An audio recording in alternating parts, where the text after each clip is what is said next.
Hello and welcome to the OrangeCast, where we talk about stuff. Stuff, yeah. Hi, my name is Foster, and I am joined by a few friends today. We're gonna go ahead and introduce ourselves. Ryan, tell me what your favorite color is and why. What's up? My favorite color is red. I think I like warm tones and not angry, but passion. Oh, interesting. Oh, okay, all right. Spicy. Claire, what is your favorite color and why? Hi, I'm Claire, and my favorite color is yellow because sunflowers and sunshine and Cheerios. and Cheerios. Theo, what's your favorite color and why? I gotta say, my favorite color, not copying off of Ryan, is maroon. Because in middle school, I asked my mom what color looks good on me, and she said, "Well, maroon looks good on you." And I've just kind of rolled with it since. Nice. Cute. Zach, what's your favorite color and why? Well, probably red, but Nice. blue.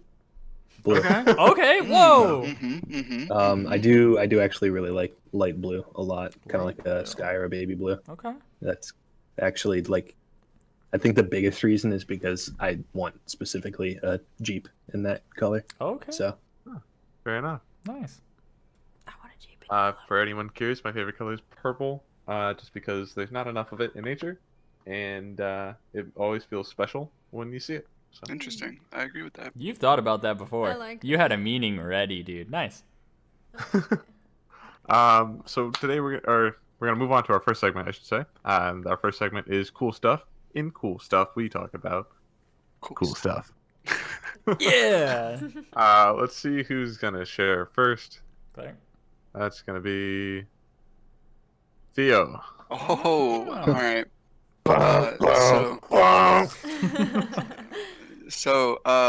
My band leader, today he called me and he told me that his parents got a cowbell directly from Colombia, and the cowbell is only made in a specific city, and it has a very specific sound, and it rings really, really loudly, and it gives a really authentic salsa sound to any band that uses it. Shameless plug, Afinque 317, Indianapolis, Indiana. Check us out. Nice. I seriously Alright, thought do you were about do you to have a say website? We don't have a website, but we do have some YouTube videos. Do you have I And thought I you were think we about have a to say, Facebook maybe? page. All I right. think the we have a most Facebook page. depressing thing ever, and just be like, Facebook yeah, so my page. friends. Okay. That's right. Facebook page, YouTube. Yep. Check us out. It'll all be in the description of everywhere except the stream that's happening right now. Damn. Yes. So then Zach, give me a cool thing. I started that job that I've talked about every week that we've done a podcast, and love it. So, yeah, it's pretty awesome. My Fridays consist of no work, games, and beer. So, Nice. yeah, pretty awesome job. Good job. Shub. Claire, give me a cool thing. I'm gonna give a song recommendation. There's an Do it. artist. His name is NF, and I like his song "The Search." If you haven't heard it yet, you should listen That to is a it. good song. I like that one too. It's been my jam. Weren't we lately. just talking about him the other day? Yeah, he's coming to Fort Wayne to the Clyde, and it was sold out by the time I went to check how expensive the tickets were. Same. When I went to go check out ticket Dang. prices for 2 tickets, it was like $650. So, and then I was taken back, and then I rechecked like 24 hours later, and it was already sold out. So That's insane. That's crazy. Well, he's Yeah. a good artist. You guys want to go break in? Yeah, let's do it. Nice. I'm also gonna give a song recommendation. It is "Honest Man" by Ben Platt. Okay. If you don't know who Ben Platt is, he was Evan Hansen in Dear Evan Hansen. But that song I've just been playing on repeat, so Good jam. Noise. that's I've never that's a heard good it, but I suppose it's good. time. Ryan, give me a cool thing.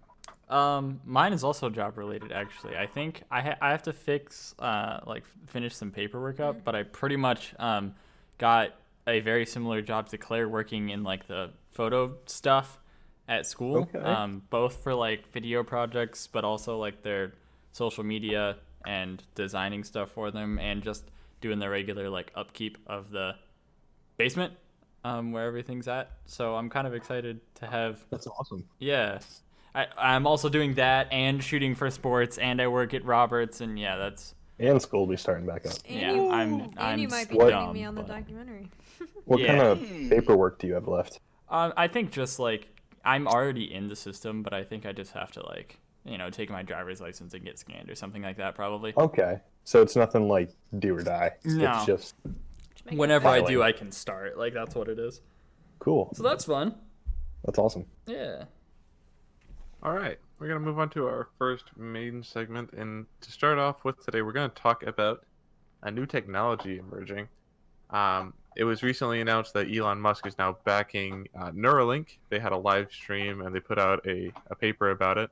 And if you don't know what Neuralink is, it's essentially just an implant that will be able to read spikes or potential actions in the brain, and essentially analyze it and use it to create a physical action.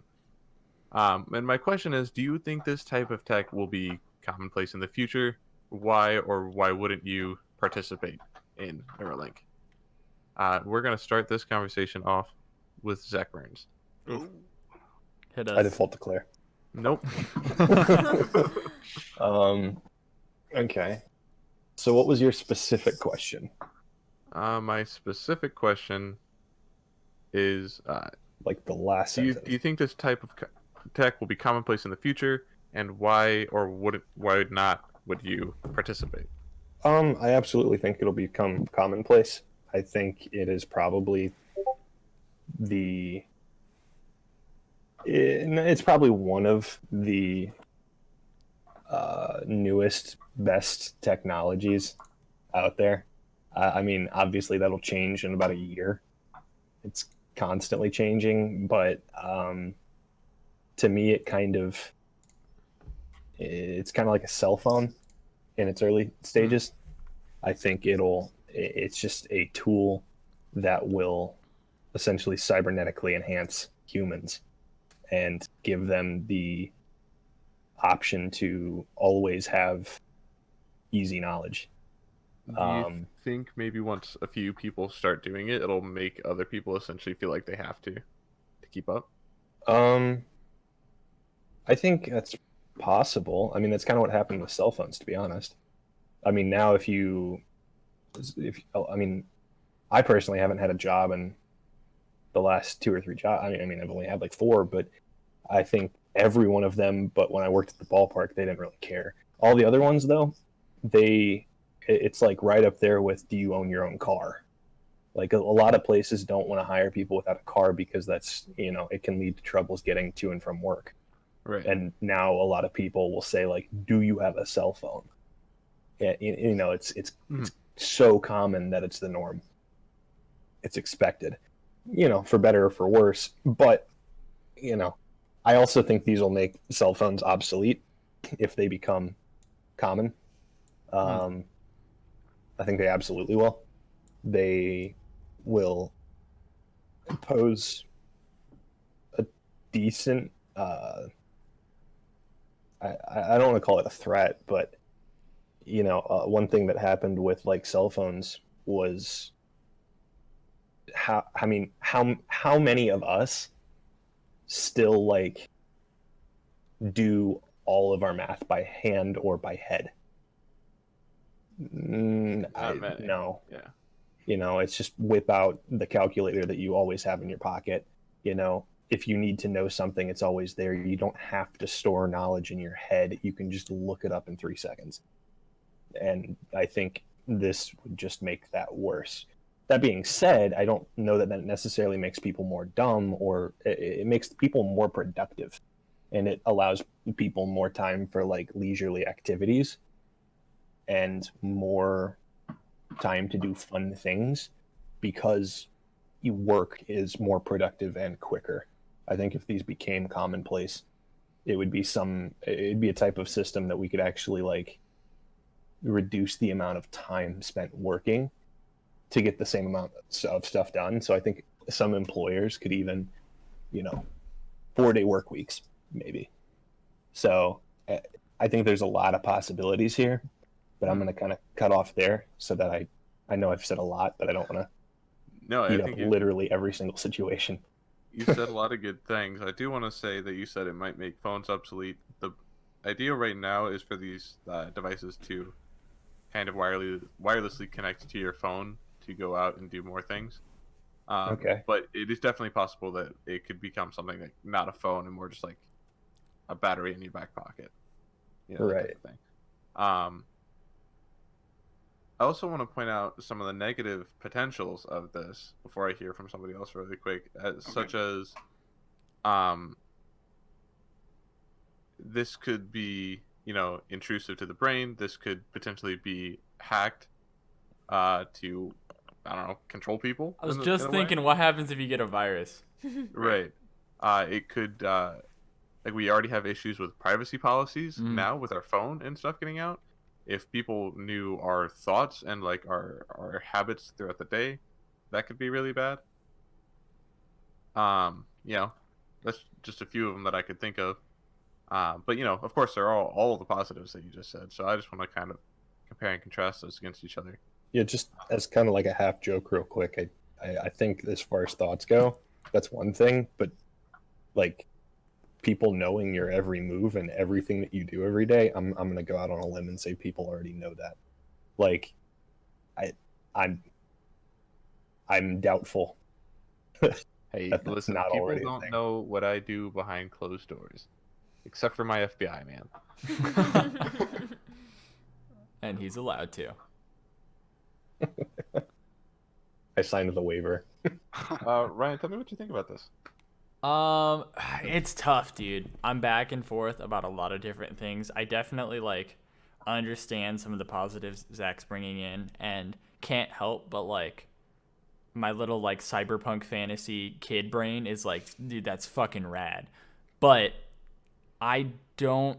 Let's look at it from like a social like construct. If this is becoming commonplace in the future, to root back to the question, I think probably, so like inevitably something like this will happen if you look at it just from the perspective of like an advancement in phone technology and like what phones can do. You know what I mean? Something similar, they're just used in a different way. I think people probably would be like fascinated by it as well and want to. I mean, especially if someone like Elon Musk is trying to like put research and value into that. So Meme Lord Musk. yeah, yes. But that's like borderline terrifying, like scary future movies as well, you know what I mean? I don't think it'll be a like near future thing at all. Especially We got a couple of decades. I at very mean, least. I would like wager more even for, especially for it to be commonplace. I think before it becomes commonplace, something really fucking bad has to happen where like the negatives like go really wrong, and then there has to be a way to fix it, you know what I mean, for it to become commonplace. Yeah, I'm on the fence. It sounds really cool and could be awesome, but there's a lot of like dangerous like health stuff and privacy stuff. I don't know. In a way, we gave up a lot of privacy, like using our phones as we do. We were just willing to give up some privacies to have some like advantages. So I'm sure it's a similar kind of thing. I guess I'm trying to speak for our future here, but those are my initial thoughts. Let me throw something at Claire then, real quick. If this had potential to make you stand out way above the crowd in like amazing ways, but had not yet been tested to be completely safe, do you think you would get on board early? No way. No, I don't think You're I not would. the experiment? No. No, but my thoughts about it are, I think it's overall a positive thing that should be invested in and like worked towards. My brain like automatically goes to the idea of like how great of an impact it could have on people who, thank you, Ryan, people who are, nonverbal in different ways. I don't know, I think of like nonverbal autism, or like my mom who had a stroke suffers from aphasia, which like affects her speech. And so I think of people who could like use this technology as a form of communication, and like how wonderful that concept is. I think that it being like an everyday any person kind of thing, I'm not sure. And I'm like super on board with that concept. I also don't really think They it's definitely say one of their goals is actually to restore motor skills. So that could be Oh shit. so that's To- super interesting. Yeah. to paraplegics and other paralyzed humans. Yeah. I mean, that's amazing. I also was just briefly, I want to throw this out there. I was reading a little bit about it while we were talking because I was like trying to understand a little bit more of what it really means. And apparently, Elon Musk actually mentioned in a speech about this that they actually have tested it on a monkey and it was successful in controlling a computer, and that they said they hope to have like a human subject within a year, like a human test That's subject. And borderline terrifying. That's kind of but crazy awesome. because you were talking to like 10 years from now, but like they're talking about putting it in a person in like a year. So Well, yeah. just throwing it out there. Yeah, I think like there's the obvious threat maybe to like intrusiveness, Mm-hmm. and I think it would. I personally think the future is like everyone knows everything about each other at all times, but no one's embarrassed. No one cares because everyone knows everything. Like, I think that is the future. I don't know how close that is, but I think that's the future. And Don't you think that like people in lower social constructs, maybe in ways of like just financial poverty, maybe would feel exposed or maybe ashamed in some way if they're looked down upon by people who are they more obviously might wealthy? they might, but I think there will be a point when people get past that. I think right now you're starting to see it a lot with the idea of sexuality and sexualization, and this could almost be its own subject, but I think people are just kind of getting to the point right now with like sexuality and sexualization where it's there all the time. Pornography sites online are the most trafficked websites in the world outside of homepage search engine, like google.com. Like, and with the amount of news coverage that's going into sexuality and sexualization, people just don't care anymore.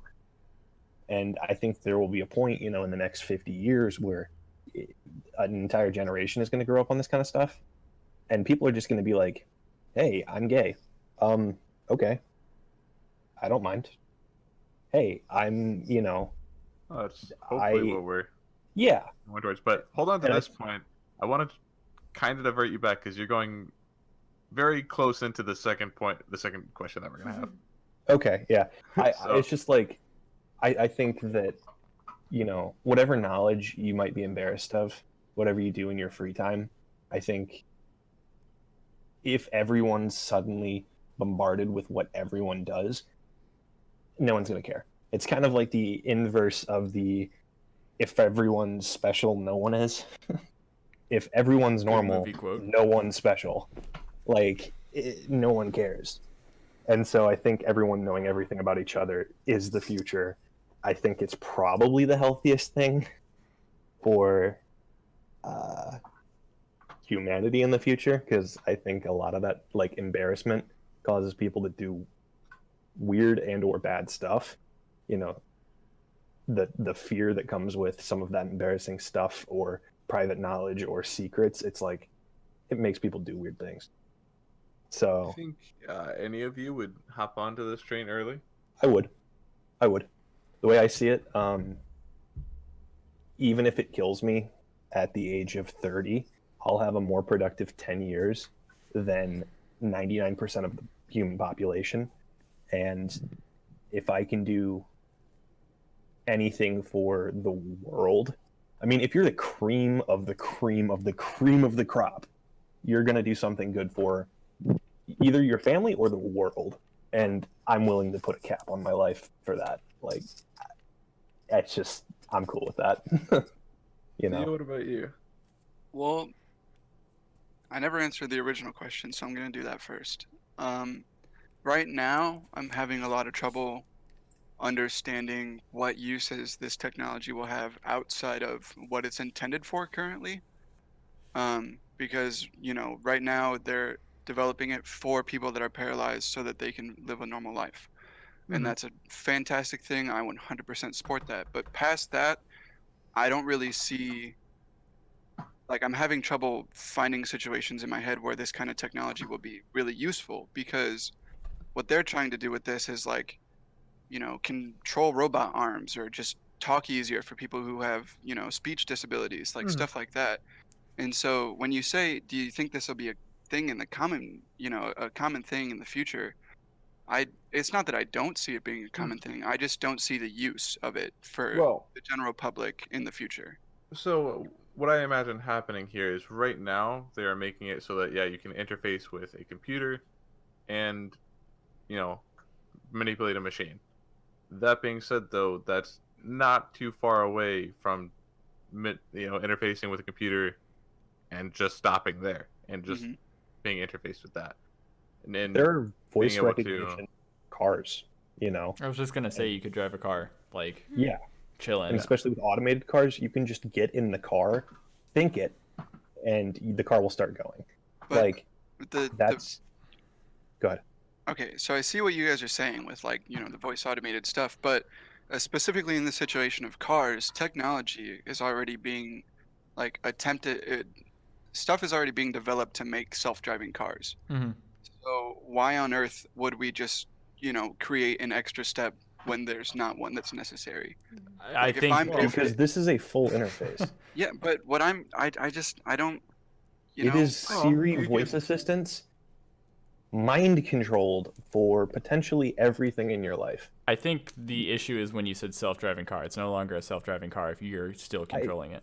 that's what I'm saying. Like because I understand where you're going, what angle you're You're still coming gonna have from, to Zach. put, where you want to go in. Hmm. Yeah, And I'm just absolutely. saying, like, you think it and you don't move a muscle, you don't say a thing, it just goes because you See, thought it. so there's one application, Okay. but You Okay. then I also but interface to your phone and find all the information that you could possibly need. You could play okay, Smart homes. Pokemon Go with your brain. You could change the You thermostat. guys aren't listening to what he's saying. He's yeah, that's not what I'm saying. Like I Well, understand how this can be useful in that situation, but when you go to like physical labor jobs, how is this going to help anyone? He's saying he doesn't really support those. Like he doesn't really think it's a reasonable purpose I, to I, like I yeah, back that. okay, here's a I, physical labor job example. If there are, if you guys have ever seen iRobot with Will Yep. Smith, Mm-hmm. there are like 10 of those looking dudes, but they're all connected to you, and you have to chop down a tree and carry it and load it onto a truck. And you're in charge of a fleet of robots that are helping you do that. You know what I so, mean? but then my question is, why can we not just create robots programmed to do that? This just feels like an extra step Because then where they have maybe will one be job. more technology will be created to what's the word, accommodate this Neuralink that's going to be in, not too many people's brains, most likely due to how expensive it will potentially be to the public, but also, like if we're trying to move towards a more, you know automated in terms of robots doing stuff for us, I don't see a purpose in creating something that allows us to just tell robots what to do when that's what programming is for. Well, That's what I'm having that trouble way you don't Well, even understanding. the know how idea to of program. programming is you program a set base of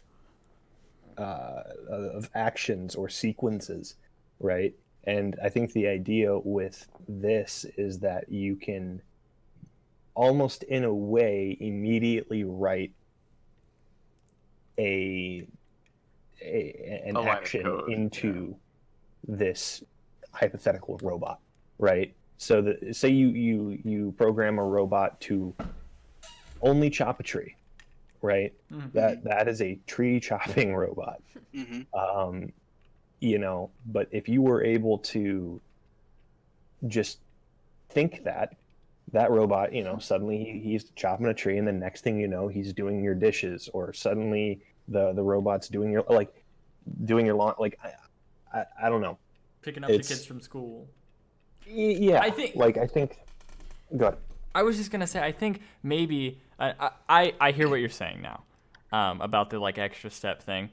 I think what you should do is expand your thoughts to not limit it to, I think machine does, but look at the potential of just literally brain being connected to the I guess we could just compare it to the internet for now. I don't know what the hell it would be, but that immediate connection all the time straight into your fucking brain. Well, I know, whatever. I think You can have an opinion left or right about it, but that's the why that I think you're looking for. Maybe I don't know. So I can respect that. I absolutely see where you guys are coming from, but then inside of me, the first question that comes up when you say this robot was built to chop down trees, but I'm gonna go have it do the dishes. What's to stop a person from telling this robot to go into Walmart and shoot people up? You know what I mean? No, yeah, that is valid. So I think Terrifyingly in nothing. many ways, this technology could be dangerous in ways that it could be intrusive to the brain for potentially dangerous reasons, only to become obsolete years later when they decide they don't want to interface and they just want normal robots. They could interface with another person and control that person to do things. It could become your will versus mine, and that could be totally dangerous. So Absolutely. I think it is worth, weighing the risks against the positives of it, for sure. I think you're spot on with the question of what would stop, robot from X. But I'm also going to rebuttal with, yes, we are in the process of trying to fix it, but the example you gave just happened less than a week ago with a human. Robot or human, it's I don't want to say it's going to happen. It shouldn't. But I think if it's going to happen, the robot isn't going to be the difference. Right. If somebody could still just not use the robot, grab a gun, and go kill people, that could turn into a whole nother conversation of Right. That's not a question of what stops robot from X. That's a question of what stops people. Guns, fill in the blank. Right. That's a gun question, not a robot question. What he's saying is totally valid, though. Absolutely. I recognize that. And also, it is worth stating again that this is not just a machine to interface with robots. Yes, and I was about to pull away from the internet. This could, just connect us with cheating our on your own SATs to right be able to move us again. Oh my gosh! Think about the intelligence people could have. Yeah, that totally changes everything. What the fuck is testing? You don't have to know things. You don't, absolutely not. You could just be like, let me Google this real quick. I also wanted to mention the positive health effects. Not only are they already working on trying to repair cognitive function and bodily movement, but a lot of people don't know, but your body knows if, say, there's a tumor in your head, right? There's a disruption in the brain waves, and that goes all the way down to your breathing. The people that have tumors in their head, those people have a different pattern of breathing. But if we have the technology to have this, there's the potential to almost in a way pre-screen people for health effects. Yeah, somebody could just take a breath with this thing on their head, in their head, on their whatever. They take a single breath with this new equipment, and we know they have cancer. Locate it, take it out within a day, or a week, however long but I'm saying when people have issues, you don't have to wait 9 months for consequences to start showing that you have a tumor, and you can instantly act and see if everyone's on the same page. You can just walk into a hospital. They'll be maybe they scan a barcode on your thing. I don't know. and they instantly know all of your health information. So there's no like disclosure barriers. There's no It's kind of terrifying. waiting for paperwork to go through because everyone's already on the same page. So That I think opens up a health-wise, really creepy dystopian thing that might happen, but also might be like useful Mhm. of just being able to like pay with a touch of your hand or to Apple Pay. identify yourself by like swiveling your hand around just because like you're going to interface with the computer that's there. It'll give all your ID information and that's it. I have a You don't really have to carry a wallet, you don't have to carry a Yeah. phone anymore. I have a really weird question. What happens to language long term? Like Potentially globally. we stop talking. I was gonna say there will be no language if everything's just translated. It'll eventually be just garbage, and everyone will know the same thing, and it doesn't matter, and language will just die. we were also And- we're playing this out in the far future right now. I don't think we have the tech to go back. I think the tech right now at its current state can read brainwaves. I don't know how well it can interpret outside information and put it in the brain. I don't know about that. Somebody I don't correct think- me if. I'm pretty sure it doesn't read outside information. Yeah, and I'm pretty sure I that's don't the think next it- step with it. I don't think it but- does yet, but I'm sure we will get there. We're Right. hugely hypothesizing, like Right. Yeah, yeah. a lot of I things. imagine if we do stop talking, that could potentially. I don't want to say this technology could bring world peace, but like If everyone shuts the if fuck we all up, speak the same language, if we all understand each other, that's a that's true. big step in the right direction. Ooh, Or the other way. This is some. Yeah, I was gonna say. I mean, I'm really like I love all these positive aspects of this technology, but I'm just having a lot of trouble getting past the like blatant negatives of this yeah. because like you know, moving on from what I said earlier, what's to stop whoever controls this technology from weaponizing it so that it have you guys ever seen Kingsman, the movie Kingsman? I've not. I'm not. Okay, well, the plot of the first movie is a big name, like a big billionaire, creates this technology, a chip that gets implanted into your heads. And what he's going to do is he's just going to mind control everybody. And what ends up happening at the end of the movie, spoiler alert, is all the chips explode. And, like, yeah, it's a movie, but this technology wasn't thought of before, very recently. So what's to stop this from the person who controls it going, I hate humanity. I'm gonna make whoever has this, I'm gonna make their head explode. Yeah, And I- we can't control that. Like that's not up to us. I'm Right, curious we at also how it can't works control- backwards. Wow. Ryan, I'm say what just- you said. I'm sorry, Zach. I'll let you talk. I'm curious at how it works backwards. If it gives us access to let things into our brain, does it let other things control it, or it control other things? I don't know. Just a question. Sorry. I don't think that's possible yet. So I don't think that's quite something Uh-huh. that we have. Like, I don't know. I mean, right shit. now it's just one way. Anything can happen at this point. What we're saying. We But do have the technology to control a brain. That I already just- exists. Like a person can control another human. by Okay, GG. It's done then. yeah, I just want to say, like, everything you've said, Theo, is accurate, but I think it's also highly unfair. I think, yes, with this technology, you could control a robot, shoot a Walmart. Sure. With this technology, you could hack people's brain thingies that we're talking, their Neuralinks, and steal all of their money. There's a bajillion hypotheticals that could all go wrong, but I mean, what's to stop your car from literally blowing up in your face the second you get in? What is to stop you from tripping on a tiny bit of rug, fall down the stairs, and break your neck? Like, there's just a million, and I know that not all odds are the same, but just to not do something because, I don't know. Part of me really wants to say place a little bit of trust in humanity, even though I don't trust humanity. But like, I don't think we would ever have cars, or we wouldn't have cars if the first cars and Ford and them were like, hey, A do you person think could these could weaponize be- this. to, you know, hurl it People into a have. crowd and kill lots of people, let's still make it.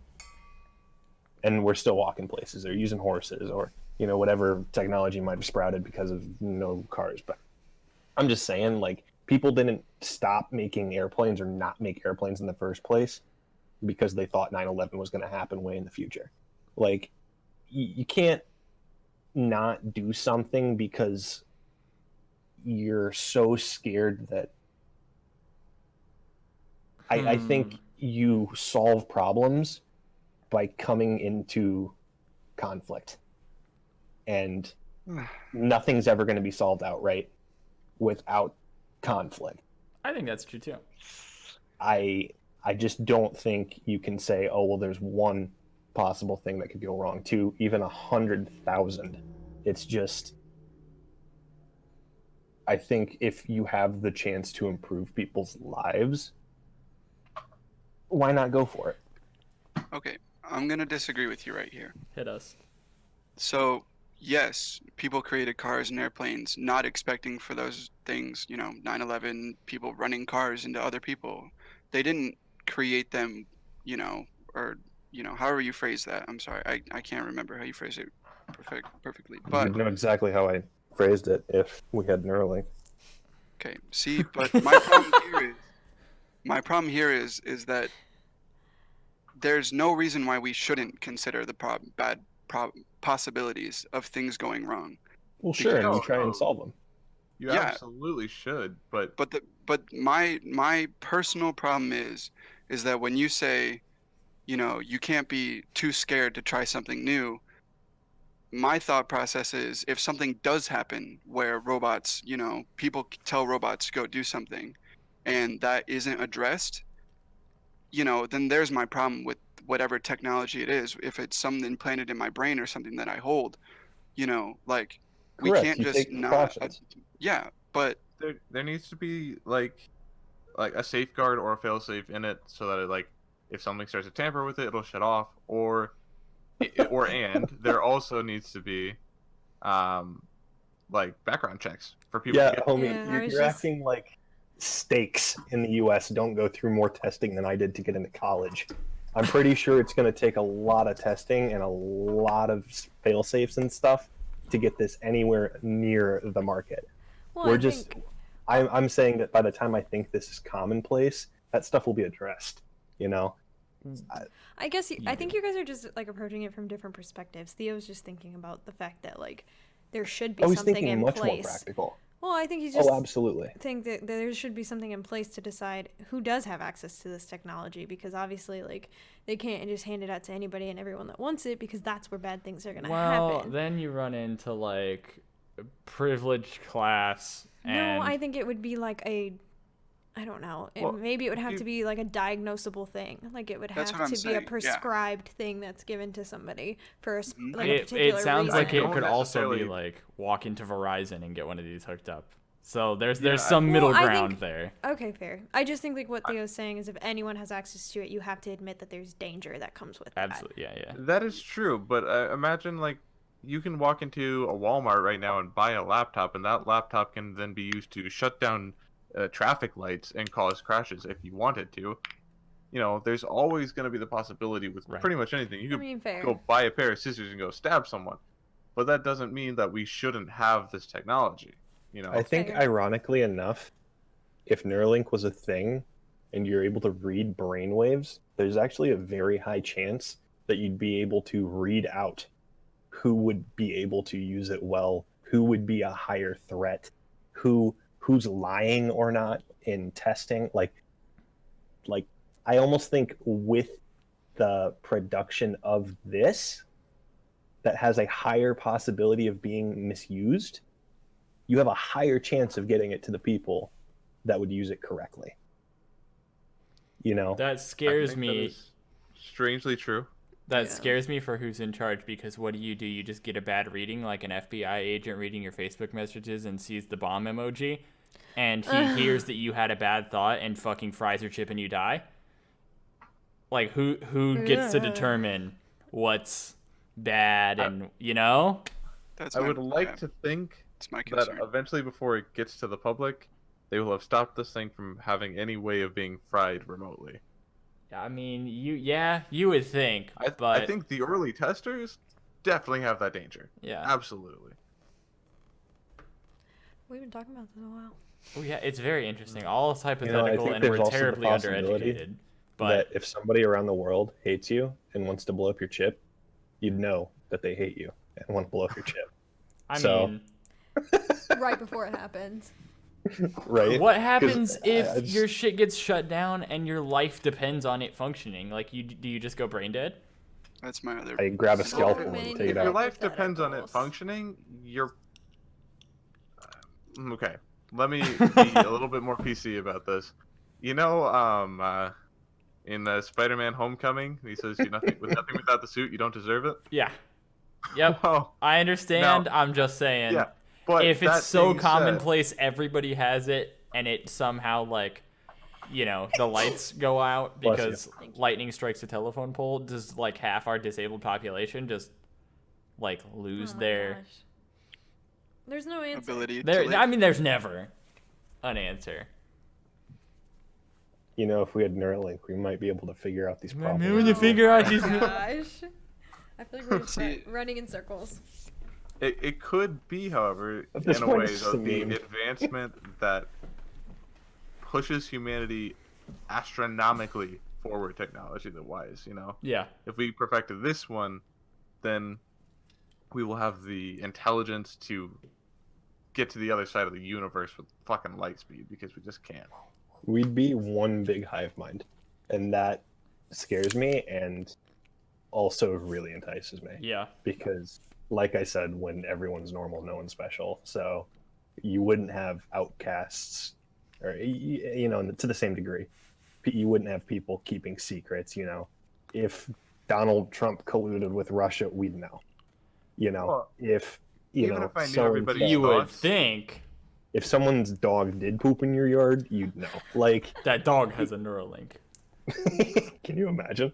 I'd like to think that even if I know everybody's thoughts, I'm still gonna call you a weeb for watching anime. So like, Ooh, Yeah. I do not want to know everyone's thoughts. That's true. Hell no. I get to choose who I add on I don't think MySpace I'd- and who I don't. I couldn't handle knowing everybody's thoughts. I think it's one of those kind of things where it's like you don't want people knowing all of your stuff until they know all of your stuff, and then you don't care. Like, it's just kind of like I don't want to say desensitization, because I know that's kind of what we're going to move into, but like you stop caring. That's true. Because even if like I would hope I that don't know how there to is put that some sort carefully. of like, I get to choose what you know about me, Yeah.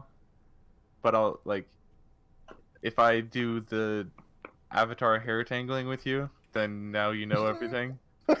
Okay, but at the same Avatar time, hair tangling. you hot. I just pictured you guys doing that. At the same time, like you get to pick what you put on Facebook. You know what I mean? Mm-hmm. So maybe it's something like that. I don't know. I'm sure that's how it'll start. What? I'm sure that's how it'll start if it Oh, successfully gets yeah. off the ground. It's I- not going to be who all fucking or knows? nothing.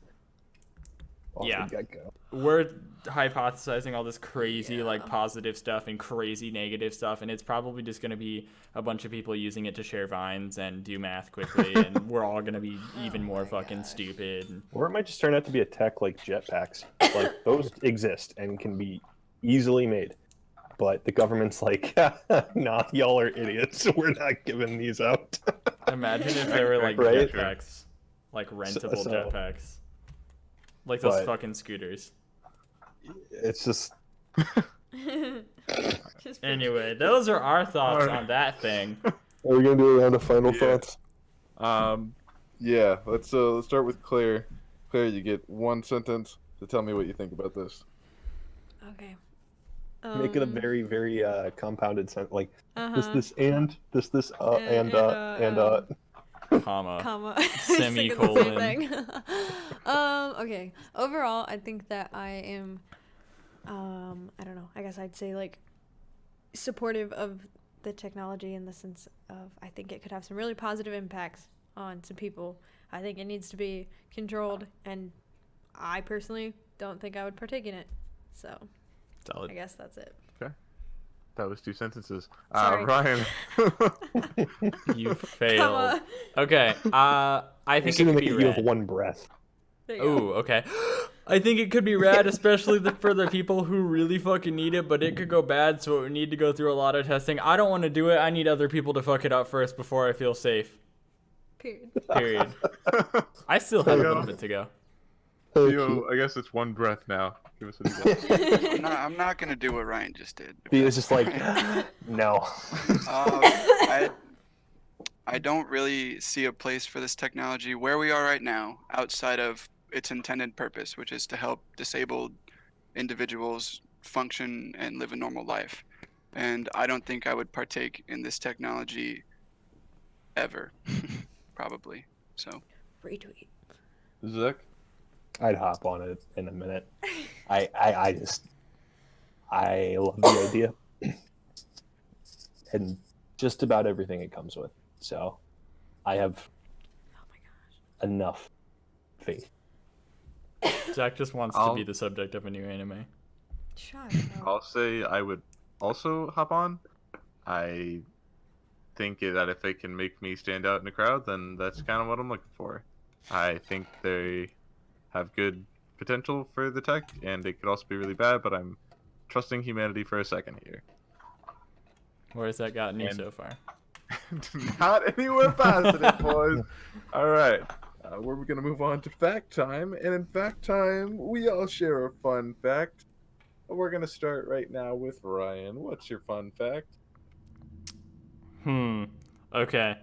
Upon my very, very timely research to facts that are wild, this is the title of this fun fact. Fact, : some fungi create zombies, then control their minds. I think that's interesting how it almost relates to our thing. I don't know what the hell this means, but basically, some funguses create like tiny insects, but the insects are like from the fungus and do things for the fungus, like cells from the same fungus working toward the same goal.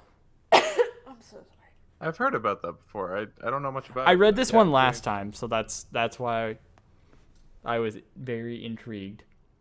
I remember seeing that one and I was like, what? But yeah, I guess that's totally a thing, so that's kind of scary. Theo, what's your fact? dueling is legal in Paraguay as long as both parties are registered blood donors. Nice. Wow. That's awesome. Interesting. Hey, bro, you registered? Yeah, let's go. Oh my God. There you go. Zach, what's your fact? You know the child actor from the original Willy Wonka? Yes.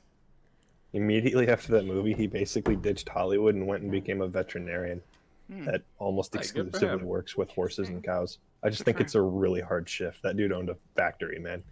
And then Good for him. cows. So Dang. He is in one of the most iconic movies of all time. Like, how do you top that, you know? You stop right there while you're ahead. he also grew a really gross mustache, but I'll ignore that part. Claire, what's your fact? Apparently, in some places in Southeast Asia, such as Thailand and Vietnam, oranges can actually be green all the way through full maturity. They stay green. Welp. Pretty sure Zach has already shared that fact in the Yeah, past. well, But that might have been on the shared it, episode that got cut out. Well. So. Green juice? Maybe. Green Maybe. juice? Gringes. It's related to our get-up. You know, orange cast with the green. The OrangeCast. Okay. Yo! I Orange. definitely and shared that. Did you? Okay, well, I'm sorry. I'm glad someone reiterated it. It is a fun It's fact. a really fun It's a fact. super fun fact. My fun fact is maybe other people already knew this, but I always pronounced bald-faced lie as bold-faced lie, and apparently it is bald-faced lie. Really? Because it's supposed to be more obvious, like your face is more clear to be seen to people. Whoa. So Is bold not That's- more obvious, I though? think, like, I yeah. was gonna say. I think bold-faced would mean like you are like committing to the lie and you know it's a lie, but doing it anyway. But bald-faced is what it's supposed to be, and be like, everybody can tell. I This didn't is know. this is a stupid fun fact. Hit us. I am upset. I am offended. Just kidding. It's not that stupid. I love you. Okay, so now we're gonna move on to another short segment called "Who Would Rather," where somebody presents a "Who would win" or "Would you rather" situation, and we all give our answer. And Ryan is going to present today. Do we have to get through everybody before I Go give again. another one? Because I definitely was the last person to do one. It's a random pick. Okay. Well, can I divvy it to Zach? Sure, Zach, do you have a good one? I had a great one. I had one, but I All right. That- Would you guys rather play hopscotch with your hands or patty cake with your feet? Oh, fuck. I'd rather play patty cake with my feet personally because I'm not coordinated enough to play I hopscotch with would my bust hands. my shit I would, on my my hands. teeth would fall out of my face. don't know. That being said, I don't know who am I playing Such patty a dumb cake would with. you rather? I don't think I could do a handstand regardless. So doing hopscotch even harder. Agreed. That being said, I think feet are fucking gross. So patty cake with feet is gonna be also not good. But I'm thinking So I'd dumb. rather do hopscotch. I'd rather be able to do hopscotch with my hands. Yeah, There we go. Right. I would agree. Feet are nasty. So, yeah, that was a short and dumb one, but hey. These are No, the yeah, important yeah. things that we need to talk It's- about. valid. Okay, we're gonna move on to our second main segment, and this question, boys, is going to be: is the accessibility to violence and sex to people, especially young people, desensitizing us? Should the standards for ratings and such be changed? And we are going to toss this one at Theo. Okay, well, I can't speak for younger people because I am not a young person, but I know What? that the mean- accessibility to violence and other such things has not desensitized me. I just know that it hasn't. If I hear about, something tragic that happened in the news, I'm still going to be upset, you know, Mhm. regardless of being able to chop someone's head off in a video game. You know what I mean? So I don't think it's desensitized us unless you allow it to desensitize you. Well, okay. Let me frame desensitization as you're totally okay with now chopping the head off of a guy in a video game, whereas maybe when you were younger, that would have seemed really brutal and like crazy to you. Um, I have an interesting point I don't know. to add Someone on else, to that. someone else go. I got to think about this. You When just- we were younger, unless you somehow got your hands on like the nasty Mortal Kombats, that didn't really exist like available in games or movies. That's true. Now it does way more and like way more graphic, and I don't know, movies and such are available. So I think maybe we have a perspective that's like, no, that shit shouldn't desensitize you, and you shouldn't, you should be allowed to think what you think regardless of what you're seeing and see what you want to see. But yeah, it's crazy that like 5-year-old kids with iPads can play Mortal Kombat, and there's just sex all over the internet, and violent movies are like 2 thumb clicks away. Where we didn't really have quite that, and our parents especially didn't. So I don't know that we can speak from the perspective of like, no, it didn't desensitize me, I'm fine, because it's very different. Yeah, that's what I was trying to say with my first statement. Okay, yeah. I can say that, right. I feel like the ratings that are put in place specifically for like movies and games are pretty good. Like if you go to GameStop and try and buy a game rated R and you're like 6, they're not going to let you do it. You know what I mean? But I think There were like 10 things wrong with that sentence. I followed, but yeah, Yeah. I'm I getting did dragged. follow too. I don't know. I don't think no, I don't think I've been. Are you saying it you think the desensitized systems people. in place are good enough? I think so, yeah. I mean, Okay. obviously they could be improved. You know, like app stores could be improved. I don't really. Mm. I mean, I'm over 18, so I don't really know what kind of restrictions are put in place when you're trying to download a game that's, you know, on your iPad meant for 18 up. How many people I have don't know how you that made a goes. Facebook before you're old enough to, and it's easy to click? Yes, I am old enough. You know. I mean, yeah. Same with like a porn website. Right. Uh, Anybody There's really has access to it. yeah. All you have to do is click yes, and you're in. I don't know. I don't think I got desensitized. Personally, I don't think I did. I think it's possible for people to, but if you're choosing to do that stuff, then it's kind of your choice to be exposed to it. No one's making you do that unless someone Yeah. takes, you know, unless someone steals your kid and takes them to Deadpool 2 and then returns them to you, you know. Well, Like, that's an interesting point, bringing parents into it, because I certainly think, especially for young people, that plays a huge role. Who's raising you? But I don't know, dude. You said again, like, I'm not, and I had access to it. Dude, kids now have way more access than you ever did. I think what's I don't know. like I would argue that it's completely subconscious too. Okay. You know? Yeah. So I think You you think look you're already 50 years ago, it was socially frowned upon for a woman to go to the beach in a two-piece bikini. And while I do think that you should really be able to wear whatever you want, I think the idea that I'm trying to get across is that 50 years ago, that was unacceptable. It still would happen, but it was unacceptable. And now, I would almost argue that it's sometimes almost weirdly looked upon if you wear a one piece. Like people are like, "Oh, you're not confident" or something, or like, "Oh, why are you like?" But it's almost like it's flipped. And you know, you look at magazine covers and there's sexualized women everywhere, and people just will walk by those in the store. Like it's completely common. Like I'm not just because you're desensitized to sexualization doesn't that doesn't only pertain to like pornography. You That's know, true. Yeah. or like that also encompasses things like flirting, which people don't even consider. But it's like there's an entire culture based around quote sliding into DMs or Netflix and chill. Like there are these things in place where it's just so common. And like what I was saying earlier, you turn on the news and half of it's about like, you know, I like XYZ, whether it's man, woman, or like I want rights for, I want reproductive rights, you know. And while I don't think that birthing is necessarily sexual, 50 years ago, people wouldn't have just been walking up and down the street like, let me make my decisions about my uterus. You know, I think that's correct, but like it would have been framed differently.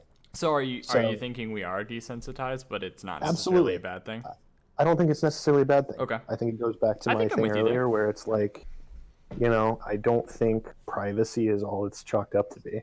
I think a lot of things, if everything was aired out between people, I do think it could very highly benefit everyone. And I think that, you know, it's definitely happening though. You know, and I think, like I said, it's subconscious. Like I think if I was my grandfather, and that's a really weird statement, but if I was my grandfather when he was 21, I think if I was walking through, say, a Walmart and I saw some like Playboy magazine on one of the checkout shelves, I'd be questioning why it wasn't like locked up in a vault in the back closet with all the lights turned off. Like it's just sitting out there in the open, and you'd be confused. Or I mean, you might be intrigued if you're a 21-year-old dude, but I'm just saying, like, you would think about it.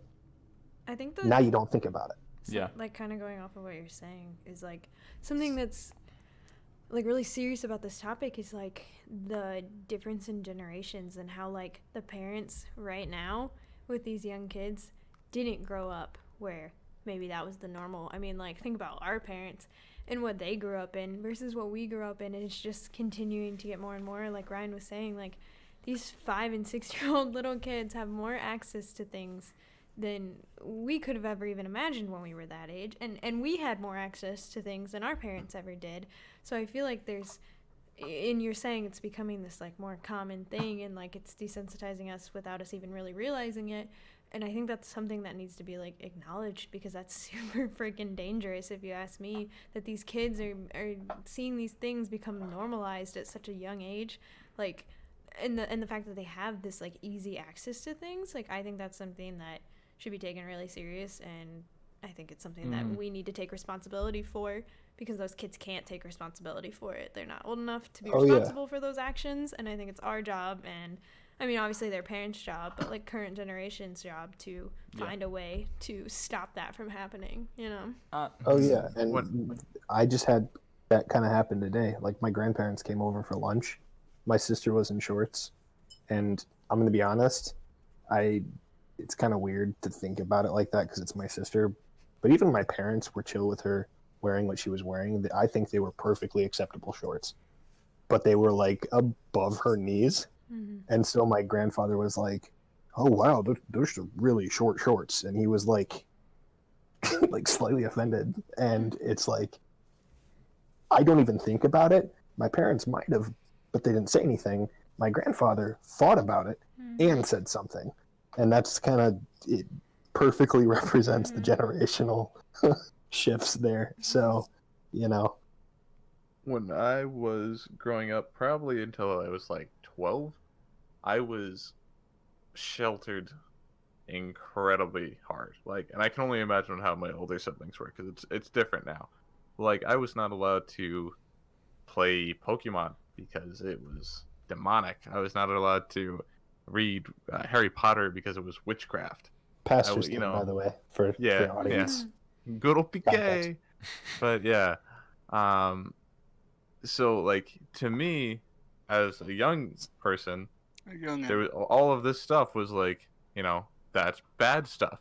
But now I just watched John Wick yesterday, and I'm like, somewhere between 12 and 22, I have gone from, if a guy dies on screen, I'm like having nightmares, to like, that was really cool. Yeah, let's watch more of that. You know? And I think that is its own form of desensitization, for sure. And like, now I think if I had a kid, I would be like, what can I watch with him when? Do I just start with Blue's Clues and leave him that way until he makes his own decisions? Or like, what's okay, you know? Right. Because I don't know that I have the idea to make that decision. Mm-hmm. Yeah. I can speak personally. My dad especially had a really hard time when I started playing like shooter games. Oh yeah, Call of Duty was so awesome. Not even before Call of Duty, dude. I remember I'm playing Lego Star Wars, and it was like, okay, this guy can play with Legos. I remember having a conversation with Zach's dad, and it was okay because they died and broke into little Lego pieces, but everybody could be built back, and that was fine. But being sensitive differently to death was very different. I played a different Star Wars game that was more realistic people, and eventually Call of Duty. And, well, there was Halo before that, which isn't even real people. It's like aliens and shit. And then real people. And it was like a step for me to be able to do all of that. And before I could, like, move on to the next checkpoint, my dad had to have, like, very serious, like, you realize what death is. And you realize, like, that this actually happens to people. And that people give their lives for, you know, XYZ. And that, you know, what's going on and death isn't funny and things like that. But the fact that I understood that and I was able to like make the decision for myself to move on, I think was big. But yeah, that there's definitely like, you need to have an understanding. And I don't think with how easy like younger people are having access to it, I don't think they're getting that proper understanding or like explanation for if somebody just hands them an iPad and doesn't explain something similar to what I have, and they're just like playing violent games or, you know, watching people die without that prior knowledge explained to them, that's I That's think what not Ryan's cool. trying to say is violent video games cause mass shootings. That's Oh yeah, that's the media would agree for sure. And I actually think there's a hint of accuracy to that. I totally disagree. Yeah, I 100% also disagree. that's so okay. But That's mine is something piggybacking completely off of different. what Ryan's saying It's with not like really. it comes down to knowing the difference. Yeah. I don't think the games are the ones making the issue. I think it's the difference Yeah. in parenting or friends. You're taught the difference or born with the ability to think one way or the other to know the difference. That's something completely different. I just wanted to say like personally Right. I had like a coming of age process to it. So Same. Yeah, my dad had to like vet Black Ops before I could play it. He actually like went to lunch. Like he held it for a week after I bought I it, remember. and went to lunch with like he set up like these lunch meetings with his friends, and he was talking to them like about what their kids were doing and what they were playing, and I like for all I know he was sitting down with friends at lunch being like, "Hey, has your kid shut up at school yet? I hear he plays Call of Duty," and it's like, what? But that's the process I had to go through too. So, you know, he was definitely raised in a different time. Yeah. So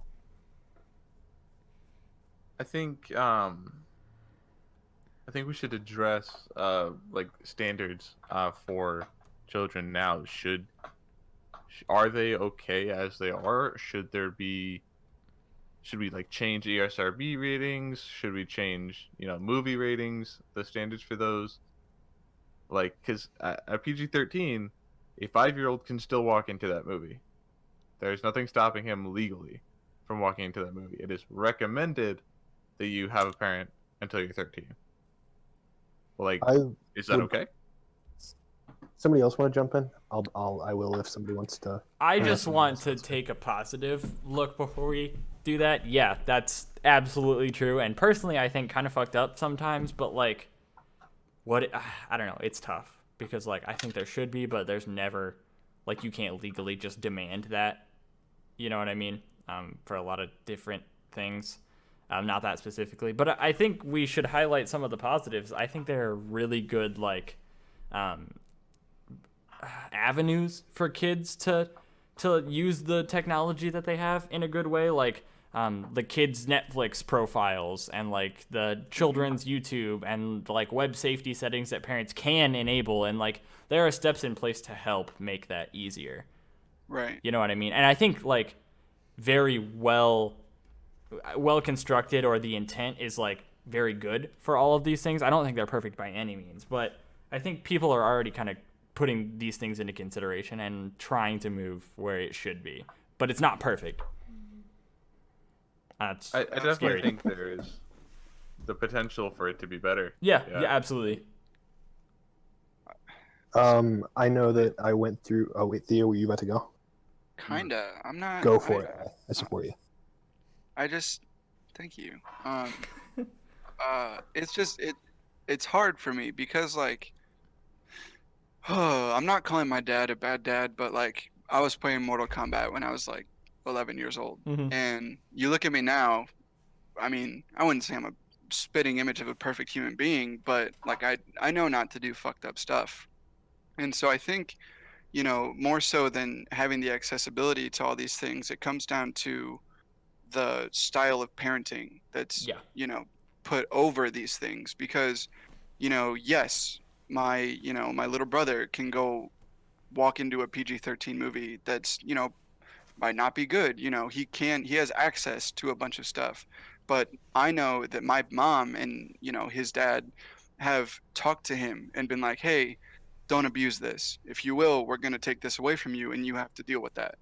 And so I think the ratings, like going back to the ratings, I think they can be improved. Obviously, I don't think anyone's disputing the fact that they're perfect the way they are. But I also think that, a big part of what kids see is part of how their parents address whatever everything is. You know what I mean? Right. Like you could have a situation like with Foster where your parents are like, everything is bad, don't fucking look at it. And then let him experience things once he becomes, not under their watch 24/7. Or you could have a situation like Ryan and Zach, where their dads are like, all right, let me check this out before first and then see where it goes. Or you could have someone like me, where my dad was like, fuck it, you're a kid, do what you want. You know what I mean? So Mhm. it comes down to the parenting, and it comes down to what the kid is doing with whatever they have access to. Yeah. I think it also extends to like friend groups and stuff too.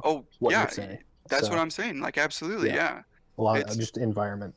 yeah, it's not just one person, experiencing something. It's a combination of what's going on around them and who they're hanging out with and talking to and stuff like There are that. a lot of factors. Yeah, I don't absolutely. think that being desensitized to something means that you're going to like act on that in any way. I think being No. I would agree. desensitized to something just means like when I don't know, when we see death on screen or when we see sex on screen, we should like in the past we would have thought about it, like, like Zach said, but now we just don't. And is that okay? I I, figure I it wanted is. to jump in real quick because before it gets passed over, movie ratings. Yes. I was going to say something originally, but then I kind of bounced off other people. Movie ratings specifically, I agree that they could be improved, and just I want to hear your guys' opinion. I want to give a specific idea for how they could be improved. I personally think that movies that start to show like I think it's way too broad. Like the idea that a PG-13 movie, whatever the specifics are, it's like you're allowed one F-bomb, right? Mm. Some movies use it, some don't, but both are PG-13. A rated R movie, is it rated R because of, obviously if it gets too sexual, then there's another rating for that. But like, is it slightly sexual, and is that why it's rated R? Is there blood and gore? Is that why it's rated R? Is it rated R because there's just heavy language? It's not specific at all. And I think if you're a parent and you're like, yeah, I'm okay with my kids seeing people say, nasty words, but I'm not okay with them seeing blood and gore. Obviously, you have the responsibility to kind of check out the movie, maybe see what you're getting your kid into. But some parents will just take their kid in because they're like, oh, well, I really don't know what to expect. I haven't seen the movie either. And it's like, I think you could probably say like R dash, V, like for violence, or R/G for gore. I think they do. I think they do that for like TV shows on like Fox. Like when they air stuff, it's like they like I've give seen R, that. and then they list all the things that are in it. I know there's game rating systems in Europe that do something very similar. Good. It is true that TV does that, but you also there's no one that is standing at the doorway saying, "Hey, don't go in to watch this TV," because it's on your TV. You just That'd be turn it fucking on. annoying. Yeah, So, but like- I just think like the. Mhm. So Don't I watch think this that- movie, Zach. I think that Zach is right that there does need to be that kind of stuff on movies as well as TV, and maybe you can set up your parental controls or just talk to your kids about you're allowed to see this type of R-rated Right. and this type of PG-13, but not this type. Hmm. It comes down to really how the parents enforce it in a lot of different ways. It all comes back to that. Which I think like goes to show that maybe what the focus needs to be on is like because of the generational differences and like the technology differences, then the focus needs to be on the education to like the parents. Educating the parents, yeah. On how to keep their kids safe and how to properly, keep them away from things that they don't want them to see. Yeah. Your kid's gonna see what you let him see, True. That is entirely true. So Does then, anybody have any other thoughts that they want to touch on? kinda. I mean, well, we're kind of just gonna sum it up when we all answer. I'm more so just trying to think of ways to stall for Zach. Yo, actually, yeah. Foster was touching on something before Zach went back to the movies.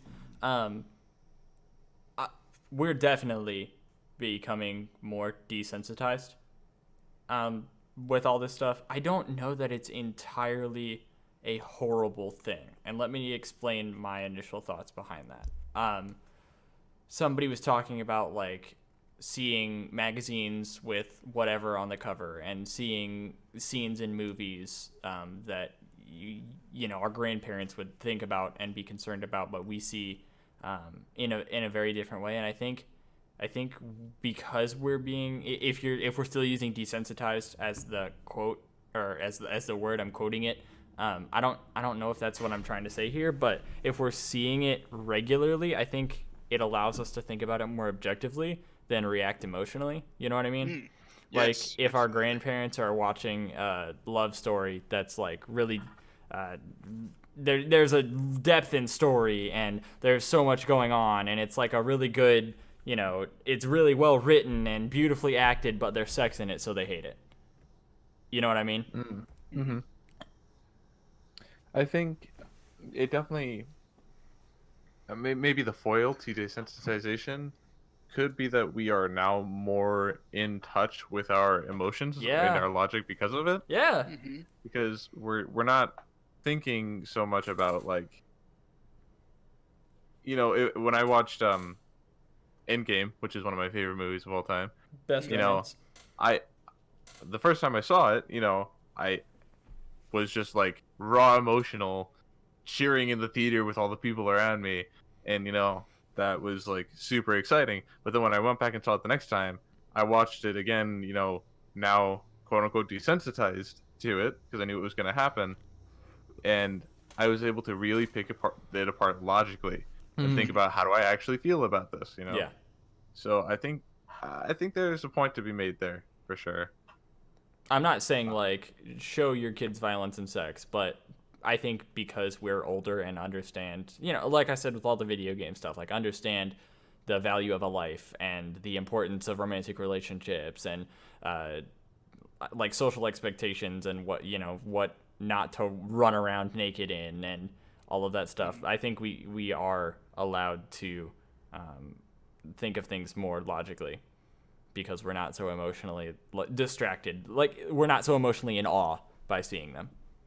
Mm-hmm.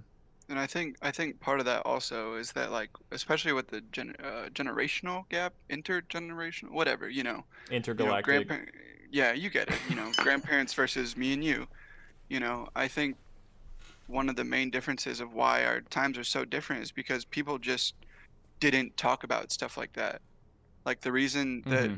people were so upset about women, like people being like, oh, you can't wear a two-piece to the beach, was because women didn't have the same rights as men sometimes, and so they couldn't stand, they couldn't be like, Yeah. fuck you, it's my body, I'll do what I want, you know what I mean? Exactly. So I think the desensitization of our the generations just growing up is inherently a good thing because it allows people, like specifically women, it allows them more rights in this day and Right. age, and it, you know, If like we it's can not all just maturely get past that you're talking about women being sexualized, then we can get to the root of the problem. exactly. You know what I mean? Yeah, and it's just a difference in times. Yeah, absolutely. I think I'd be mean it interested to has hear what benefits Claire and has to think about that specific point. yeah. You were nodding. I think I don't want to speak for you, I but don't, I don't know. I like the point. I think it's a positive look on it. I think Yeah. overall we were talking about like the negative side of like these. right. Well, I can't think of the word. Desensitization. Yes, thank you. um, but I like that like positive perspective on it. I do think that's like a good way to look at it, and the fact that you're right, like that is something that Yeah. has changed over time, but I think it's changed for a better, and I think there's more things like that that could happen that could be for positive. And It opens up doors, whether what's on the other side of the door is good or bad, you know, Yeah. I mean, full circle here, just like the technology thing. like the idea of it, like I don't know, removing ignorance in a way is Yeah, absolutely. That's a really good way to put it. Absolutely, yeah. yeah, it's super interesting. I like that you brought it up. That's my thought. Yeah. All right. So are those kind of our final thoughts toward that subject? I don't know. We kind of Yeah, so went all I over just the want to give place. us the wrap up breath. I think is what we have to call it now. Okay. I'm gonna start with Claire. Just give me your thoughts in one breath.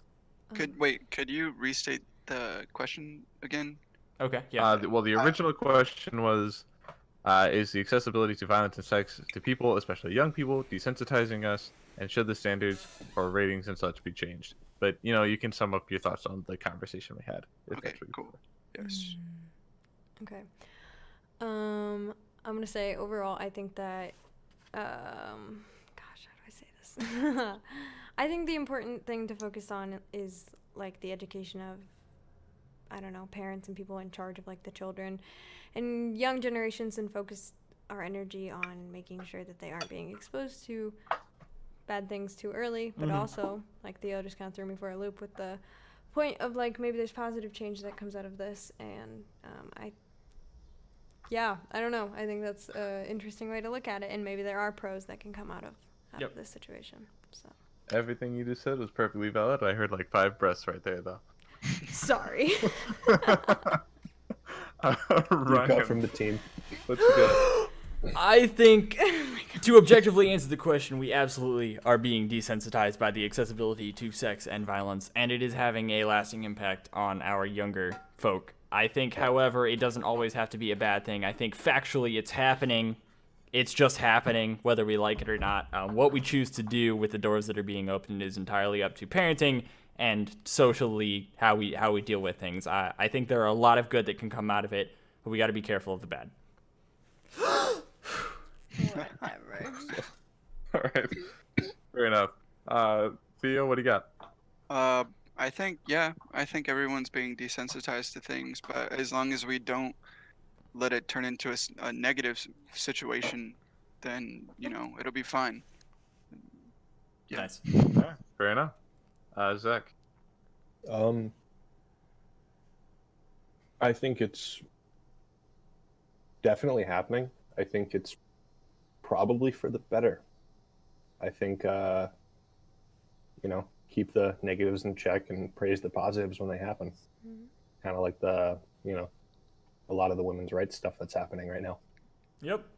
A lot of that stuff can be very specific and mean very specific things, and people can be taken seriously because they can use common speak rather than alluding to something Right.